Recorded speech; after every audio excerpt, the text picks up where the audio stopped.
This is the Horse Radio Network. This is episode 91 of the Dressage Radio Show, brought to you with the generous support of Kentucky Performance Products and Equestrian Collections.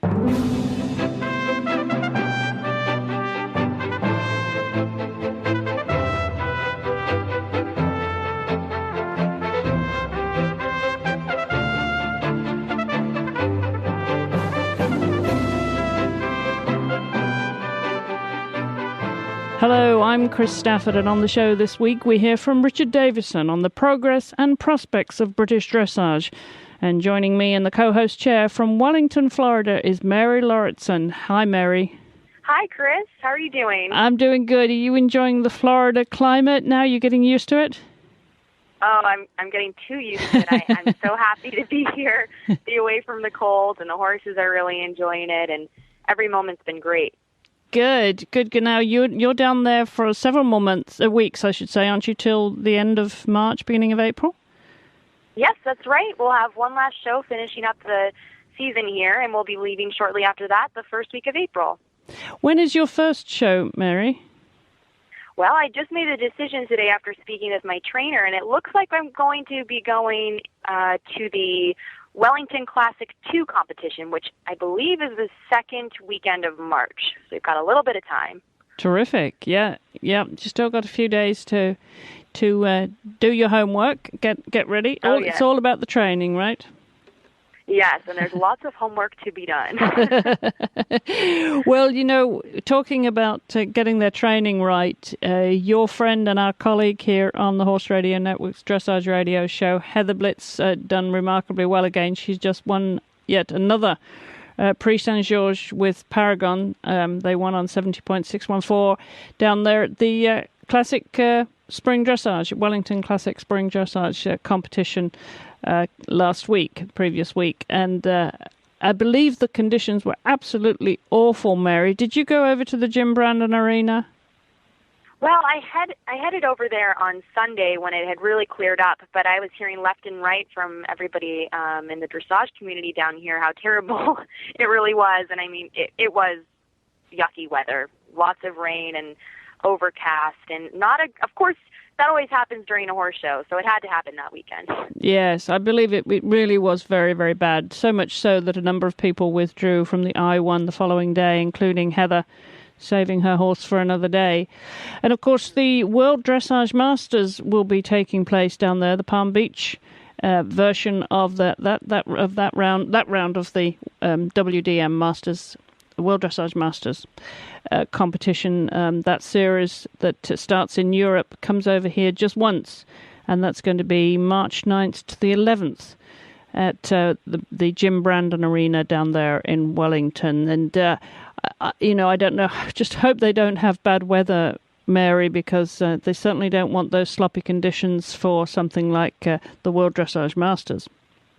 Oh, certainly. And luckily, the crew there at Jim Brandon always does an exceptional job, and they've got that great covered arena, so hopefully things will stay well for them.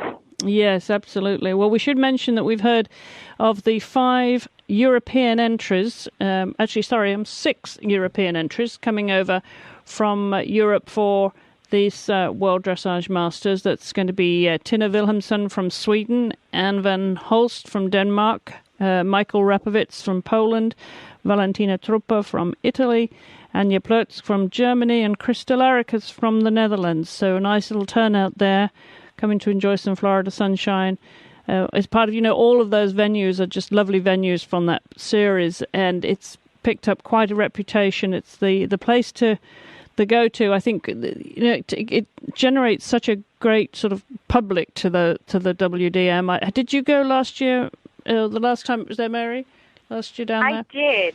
Yes, I did. It was a great venue. They had it at the WEF Showgrounds, which was exciting. And, I mean, just to have such a great show here on U.S. soil was really nice. And, it's a great event. I'm happy it's coming back again. Yeah, unfortunately, I'm not going to be able to make it. I have a conflict of dates. I have to be down in Florida doing a live broadcast from the Red Hills Horse Trials that same weekend for the eventing radio show, which is it's a shame. But as you say, we only have it once a year. That's what happens, isn't it? Conflict of dates. What can you do? Can't be there. Yeah. Can't be in two places. But, we've got news from the U.S. Equestrian Federation that they're going to be sending quite a few riders over to Europe this summer, and not least of all the under 25. Some young riders are going over to compete in Aachen, which will be a wonderful experience, including amongst those is Caroline Rothman from Wellington, Florida. I know a friend of yours. She's going to be heading over there. She's had some experience already, and at the Grand Prix level, of course, and it'd be a wonderful experience to be part of that competition. Have you ever been to Aachen? It really is a festival, and it is called, of course, the festival, but it is a terrific competition. Have you ever been, Mary? Yes, I attended a WEG at Aachen in 2006, and you're right. It is an incredible place, and this is such an exciting opportunity that these doors are being opened to young riders. It's nice, and we want to see more of this. Yes, certainly. It really is terrific, as you say, terrific experience there. And when you get there to the World Equestrian Festival, you can also see driving, eventing, jumping and vaulting. And, there's just so much goes on there. It's really jam-packed from morning till evening and late into the evening. A lot of tradition too. And so anybody that has the opportunity to go to Aachen, I suggest you take it just for the experience if you only go once. But as I said, the USEF will be sending competitors for the different disciplines too, but also for that under 25 group. So good luck to them. And, we will follow that, of course, here on the Dressage Radio Show, bring you the results from Aachen later in the year. Well, we're going to take a short break to hear from our friends at Equestrian Collections, and then we're going to hear from our guest this week, Richard Davison. For over a year now, we've been telling you about all the cool things happening at Equestrian Collections and the variety and selection of products they have at fantastic prices. But today, we want to talk to you a little bit about their social networking and what a community they have built on Facebook.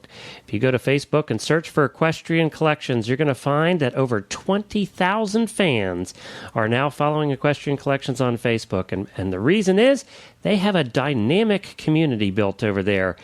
On most store sites, most company sites on Facebook will just promote product and things like that. That's not what happens on Equestrian Collections. Yeah, there's a little bit of that, but mostly it's the community sharing pictures, talking about stories, asking questions of each other. It's an active, vibrant community, like a little forum right there on Facebook. Search for Equestrian Collections on Facebook or stop over to equestriancollections.com for all of your horse and rider needs.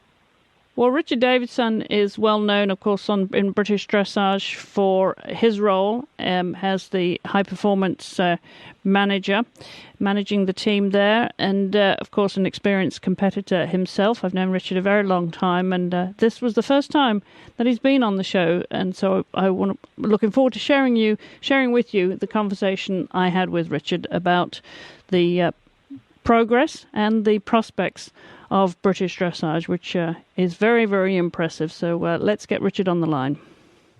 Well, Richard, welcome to the show. Thank you for joining us. Well, thanks, Chris, and it's good to hear from you again. Well, absolutely. It's been a while, as they say, and you have been continually active, of course, in the sport as a competitor, and you have many hats to wear for British Dressage. So I want to talk about a few of those, Richard, because in the last decade or so, we've seen an increase in strength and depth in the British team, which is absolutely fantastic. Of course, as an expat, I'm bound to say that, aren't I? Well, I would like to think so, yeah. Good to hear you saying it too. Well, let's start with that, Richard, because obviously medals are all important. We're leading up to another Olympic year. You've got the European Championships this year as well. Let's take a view of the horses and riders you've got in front of you and how you feel we've got to the point, or Britain has got to the point now in the sport with the strength that it has to take on the rest of the European giants. Well, as you say, Chris, we have got a strong contingent, a strong squad. I'm very pleased to say, leading up, to the Europeans and hopefully to the Olympics. My job, actually, when you ask about my job in British Dressage, I actually work for World Class, and World Class is our lottery-funded organisation. It covers all Olympic sports, and it's great that it obviously encompasses equestrian too. So my job is what they call the performance manager. So Yogi Breisner, for instance, does the eventing management, and Rob Hergs does show jumping, and so they're my counterparts in the other disciplines. But I'm actually called, well, I don't know whether it's a grand title or not. It's a strange title. I'm called the team captain because obviously I ride, and I'm hoping that my horse, his is going to be ready for the team.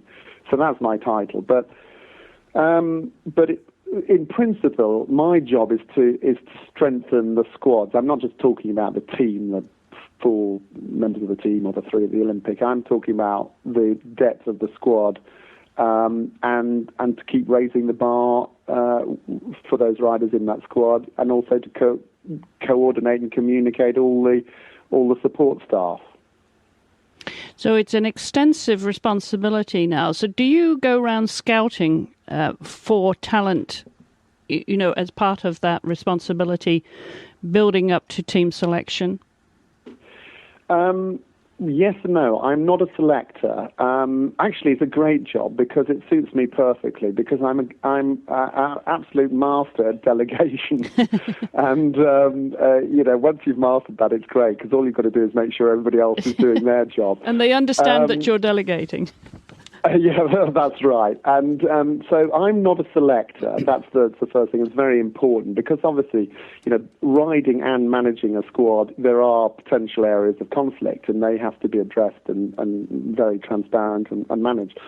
So how do we spot the potential? That's I'm going to try and keep this simple, but we've got the top squad, which is called Performance Squad, and that is basically made up of horse and rider combinations which are ready to basically perform at a championship at different levels. And then we have something called an equine pathway squad, which is the young horse talent. And we also have a development squad, which is a horse rider, young, under 30s, really developing them through. The thing is that, obviously, when I took over the top squad, the championship riders, for instance, I wanted to remove the subjectivity and the opinion-based side of it, because, riding in that squad myself, obviously, I felt it must be very transparent and fair. So we have, at the moment, we have a 70% barrier. So if you wanted to get onto that championship squad, the performance squad, you have to score the CDI 3-star upwards 70% on 2 occasions. And you can do that in the Grand Prix, and now you could do it in the Grand Prix Special, because, as you know, the formula is going to change the Olympics, so I wanted to bring the Special into that. So we've got that sort of 70% bar, and that's really helped to raise the standards.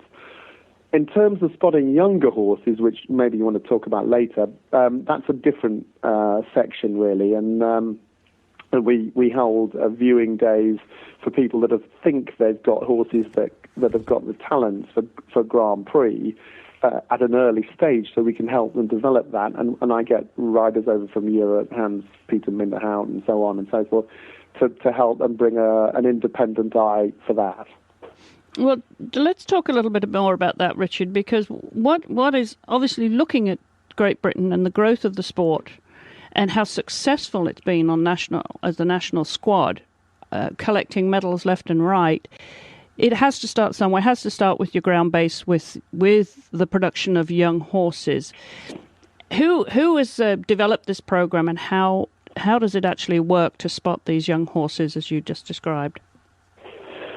I mean, the whole thing, people often ask me, why are we where we are? And everything is really a gradual evolution. And Chris, you've watched it over as many years, or almost as many years as maybe me.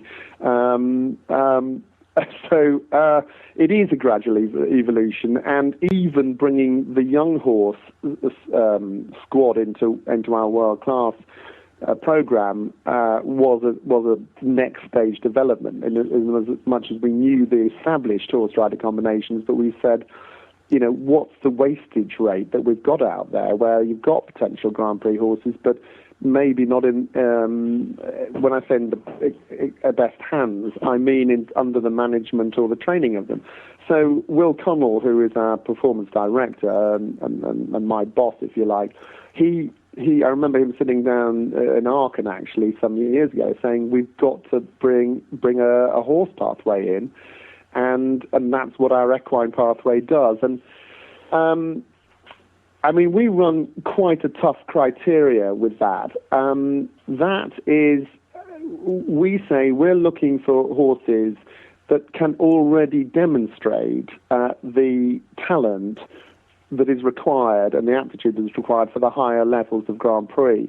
So it's very different from, for instance, the World Horse Breeding Championships or some of our young horse classes, which look at the horse's walk, trot, canter, and its rideability, and so on and so forth. Because if you look at Grand Prix horses, which is really what we're focused on, because that's what championship medals start from.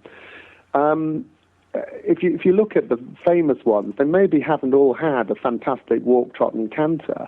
Or that maybe they've had a very hot temperament, which wouldn't make them great candidates to be very successful in these young horse classes. So they're not terribly helpful to me, the young horse classes. I've got to see horses that you could imagine can really piaffe and passage in a few years' time, or sit and do canter pirouettes. So we have to have kind of these viewing days, and we've got to keep educating people as to what the sort of qualities of a young Grand Prix horse look like. And that's where we're going with that. Well, what is, I think, also an interesting aspect of that, it's one thing to spot the horse talent, of course, but it's another thing to watch the growth of British dressage in terms of rider talent as well, Richard. And when you look back on the last 10, 15, 20 years, and beyond that, we used to think of Russia and Switzerland as leading dressage nations that have not come to the fore in recent years. We've seen the decline of Russian dressage, for example, when it very often used to have medalists on their team. When you reflect on those in the past sort of 10, 20 years, can you identify any defining milestones in terms of the growth of talent that are team-worthy? I don't think I can identify exact milestones. I can only see this gradual development. And I think that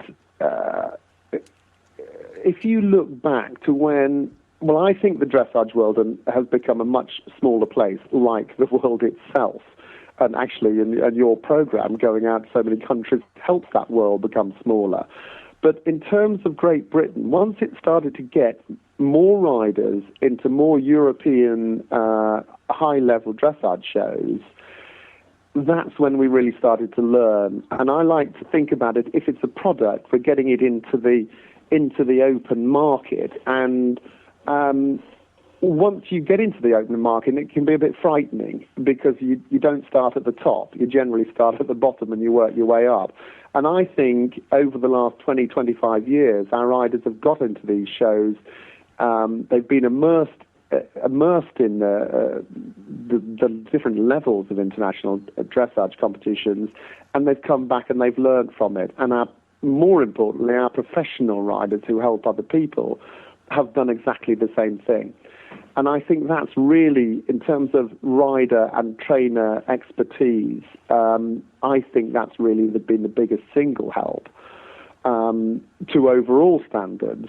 That's sort of getting us to where we are now, because it isn't just riding ability. It isn't just what happens in the arena. It's the ability to understand what to look for, in these good horses, and also how to manage them and keep them sound and keep them healthy and keep them fresh in their minds that they want to deliver the goods in the arena.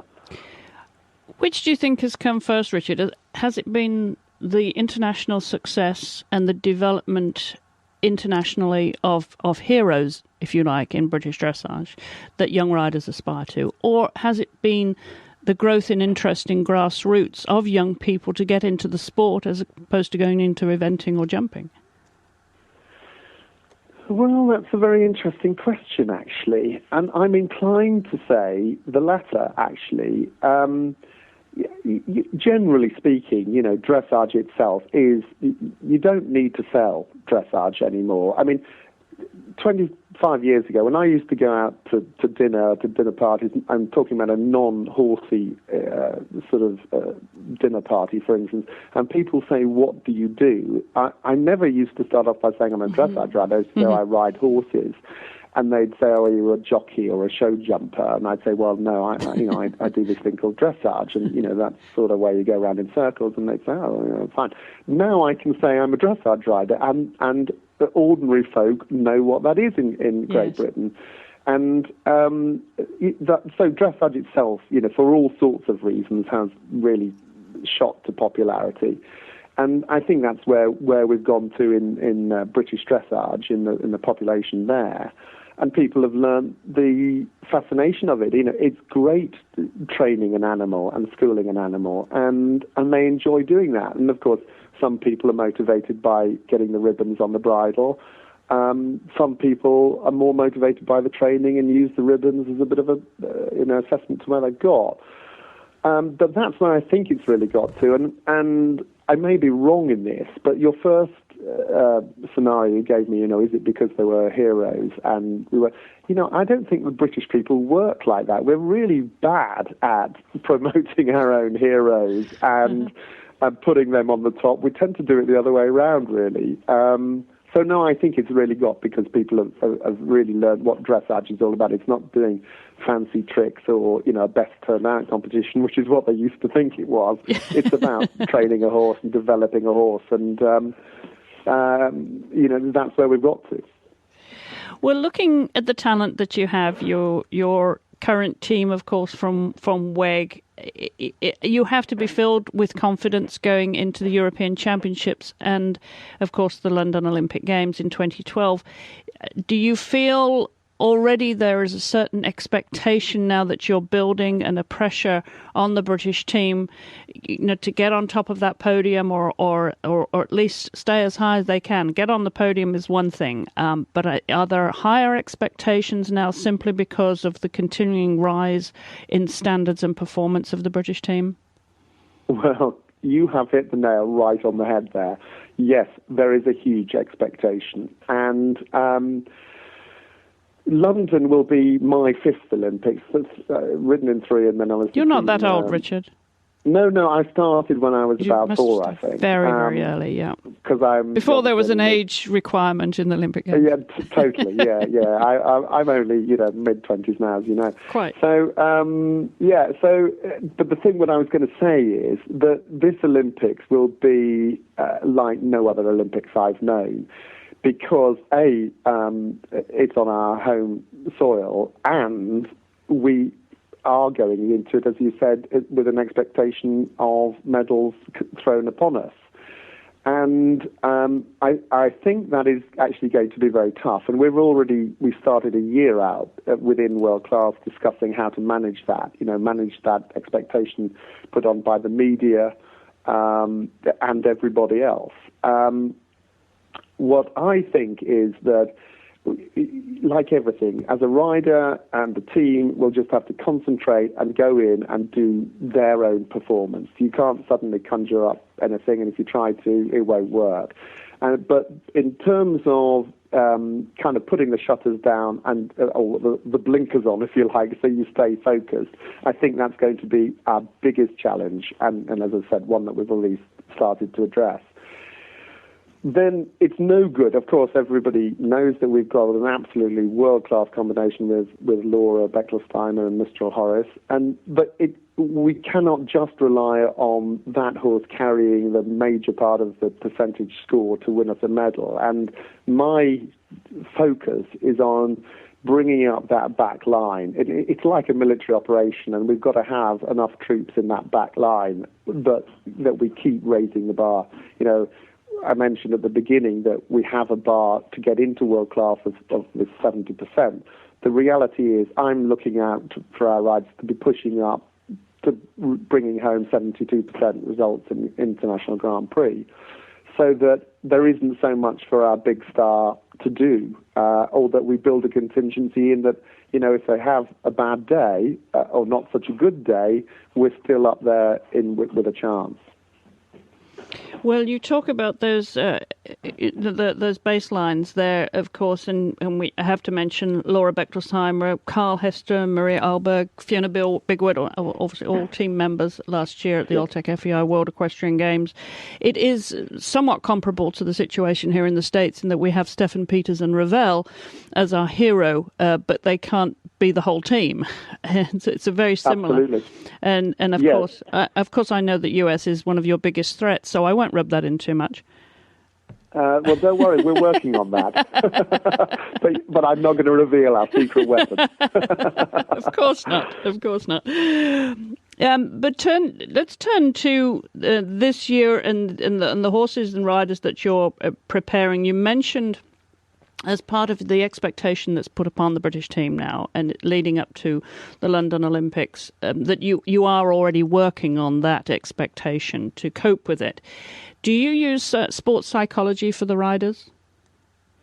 Yeah, we within our world-class team, just to go through it briefly, obviously we have the veterinary side, we have, our team vet, but he has a number of vets under him. We have we have the human sports science and medicine backup and the equine.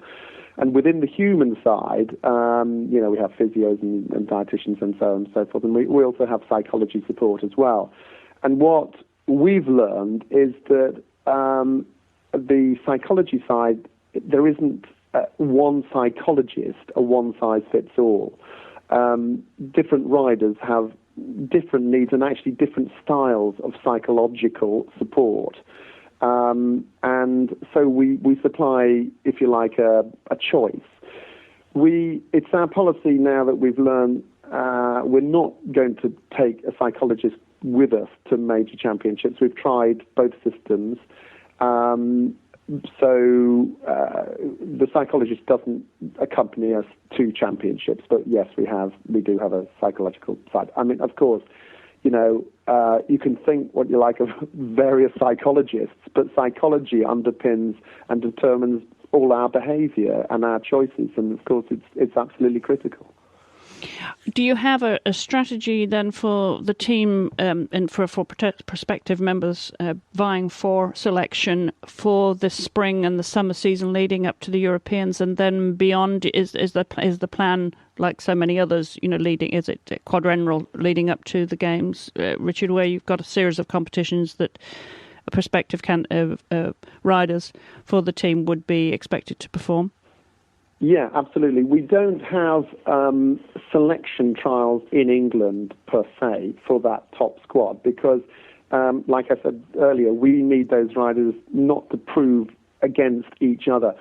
That's probably been the biggest thing. That when obviously I've been in the job a long time, so I've seen all sorts of systems. But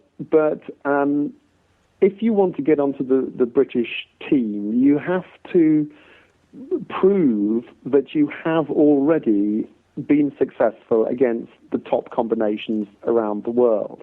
That's very different to how when I started off, and you remember it over here, that you actually had to prove that you were amongst the best four in Great Britain. For me, that is completely uninteresting. We need to be comparing ourselves against the top combinations that are taking part in the sport. So I need those riders not in a selection trial over here competing against each other, which I know would be very popular and has benefits too, but you can only compete Grand Prix horses so many times in a year, and especially the key time leading up to a championship. So our selection policy, which is quite a document, you can find it on the British Dressage website, but more important, the strategy which is agreed with riders and selectors is to get those riders out in those competitions in Europe. And some of those competitions are actually earmarked, if you like, for practice competitions for team competitions. So we would insist that their championship groom comes, for instance, so the grooms, even though it may not be a team competition, the grooms interact with the other grooms, and we already get a working relationship going on in the stables, and we take out our world-class support team staff of vet, farrier, and so on and so forth. So everybody, by the time they get to a championship, is used to the environment of being on the British team and understands the ethos and the difference between competing for yourself and competing for a team. And within a working environment, there is a difference there. So yeah, we do. Obviously, my job is all about strategies and plans, and and making them work and making them practical. Well, it's going to be a busy year, obviously, leading up to the Europeans, and then of course the London Olympic Games. Very exciting times for British dressage, and also for yourself, Richard. Tell us about your horsepower now and what your plans are. Well, I've got this Westphalian horse, Hiscox Artemis, which was bought actually specifically for the London Olympics, and I've found him from Easy Strata, who you know well, and it's a great finder of these good horses, and he's doing a great job. My plan with him was just to get going with him and smooth things up at Grand Prix. And last year, 2010, I basically stuck to smaller CDI 3 stars, and he had a fantastic record. I think he won something like 13 or 14 CDI classes of 3 stars and Grand Prix and things. But at the lower level, and lots of people wondered why I didn't bring him to WEG and put him forward, because he was returning 70% results. But I felt he wasn't quite mature enough mentally as much as anything else. I've really worked on that, and he's really come through it this winter, not without its ups and downs, like every horse, I might say. But for instance, in Amsterdam a couple of weeks ago, he got 71% in the Grand Prix and 77 in the World Cup. So I've moved him up to this 5-star level, and I'm certainly hoping that he will be ready for the Europeans and the Olympics next year, and I'm really enjoying developing him. And what else do you have in the tack right now? For me personally, yes, in the stables, I also have lots of other horses. Actually, I have a really, really super 5-year-old, which belongs to Gwendolyn Mayer, who lives in the States actually, and has a jumping stable there, and she owned, and her mother owned, Balazar Royale, which you may remember I rode in the Athens Olympics. And after the Athens Olympics, I discussed it with Gwendolyn. I thought the mare had really reached her peak. Incidentally, she was related to Blue Horse Matinee, the grey horse. Oh yes. On the mother's side, and so I said to Gwendolyn, I think she's reached her peak. So we brought this breeding plan in, and this first horse is called Bubbling. He's by Ling, and he's out of Balazar Royale. So here's my hope for Rio. So I'm planning ahead. So you won't be getting rid of me just yet, I hope, anyway. I hope not. Well, that's terrific that you've got some prospects for the next games, and we wish you all the very best of luck with that, Richard. I hope you'll come back on the show and bring us an update, probably after the Europeans, when you've got medals hanging around your riders' necks again. Well, it'd be nice to think so. I'm not being complacent about it, I might say, but yeah, but I'd love to come back on the show, and it's great to sort of chat to everybody around the world. Absolutely. Well, thank you so much for joining us this week, Richard. Okay, thank you, Chris.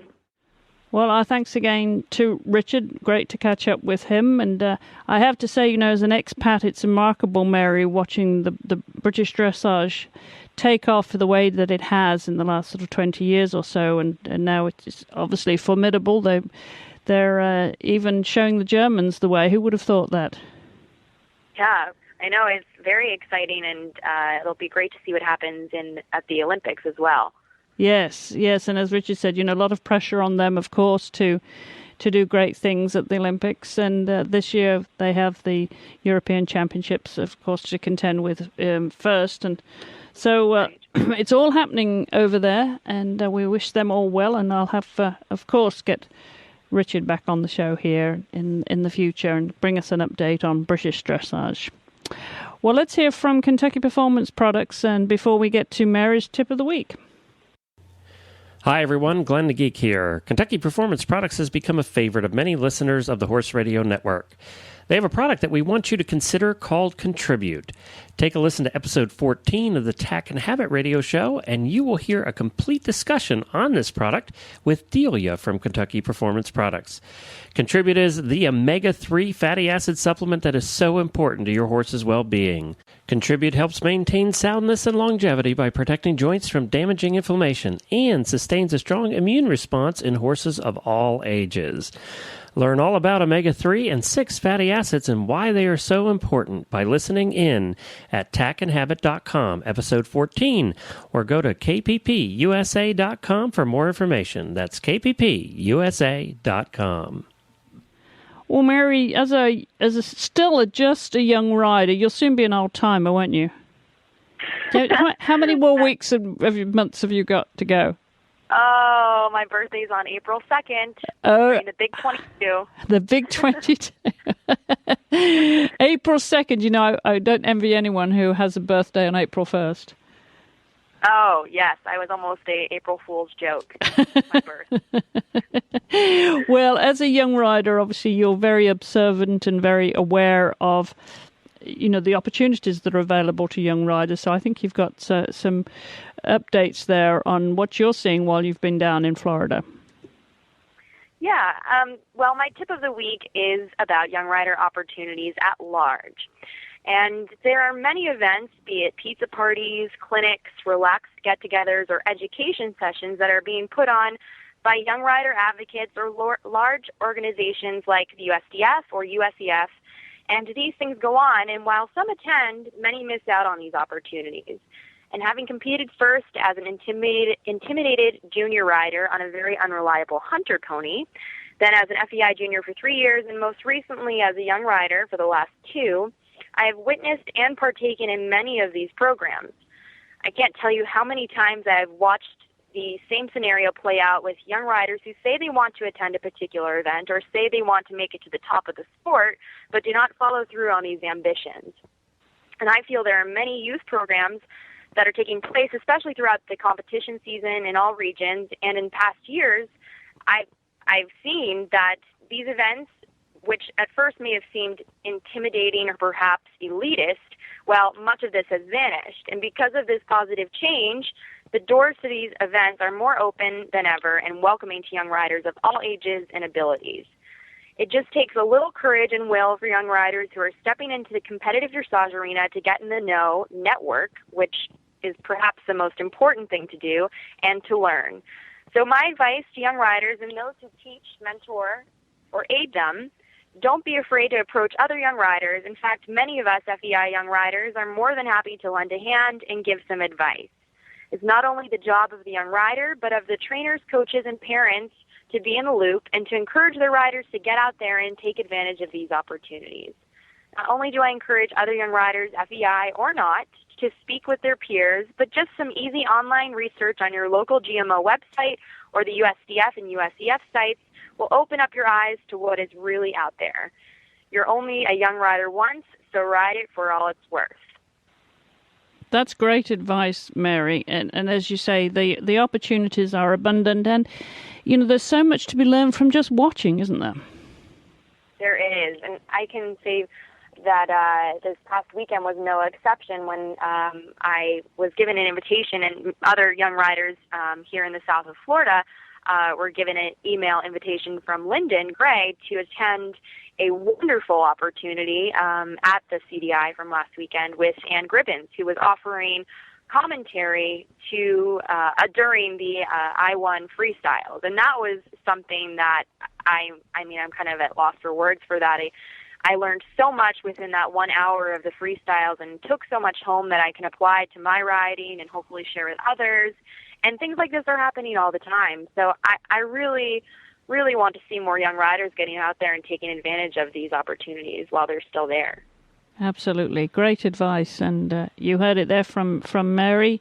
You can always contact Mary. And if you just send me an email, I'll make sure that she gets that. If you have any questions at all about what Mary shares with you here on the Dressage Radio Show, just send me an email, chris@horseradionetwork.com, and I'll make sure Mary gets it. And thank you, as always, Mary, for sharing these valuable tips each week. Of course. I love to share them. All right. Well, we want to remind you that there are so many ways that you can listen to the Horse Radio Network, all the wonderful shows that we have here on the network, and here's one of them. Hi all, Glenn the Geek here, and we're excited to bring you a special offer for Horse Radio Network listeners from one of my favorite companies, and that is Audible.com. Audible.com is the premier provider of digital audiobooks. Audible has over 85,000 titles to choose from in every genre: thrillers, business, romance, comedy, sci-fi, sports, and so much more. Audible titles play on your iPhone, your Kindle, your Android, or more than 500 different devices that you can listen anytime, anywhere. My wife and I love Audible books. We've been a member of Audible since 2004 and have listened to over 100 books with Audible. What horse person, who has time as a horse person to sit down and to read a book anymore? Yet I found the time to listen to books on Audible. When I'm not listening to podcasts while I'm riding, cleaning stalls, or at the gym or driving, I'm listening to Audible books. And for the listeners of the Horse Radio Network, Audible is offering a free audiobook download with a free 14-day trial to give you a chance to check out their service. All you have to do is go to audibletrial.com/HRN. That's audibletrial.com/HRN for Horse Radio Network. And you can download your free audiobook and get your 14-day free trial today. If you can't remember that, just check out our website and you'll find a link to it right there. Enjoy your book. We know you will.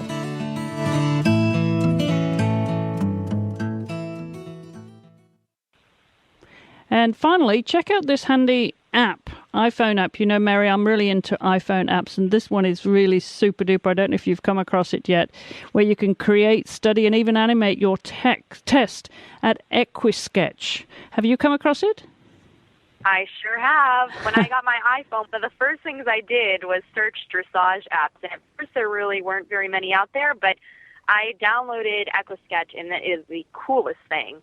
It certainly is. So go to your iTunes and look for Equisketch and play around with that little app. It's a fun little app. As I said, you can either create, you can study tests, and you can animate your tests. So try that out. And I am delighted to tell you that we're going to be welcoming Equisketch as a new sponsor of the show, starting with next week's episode. So looking forward to that.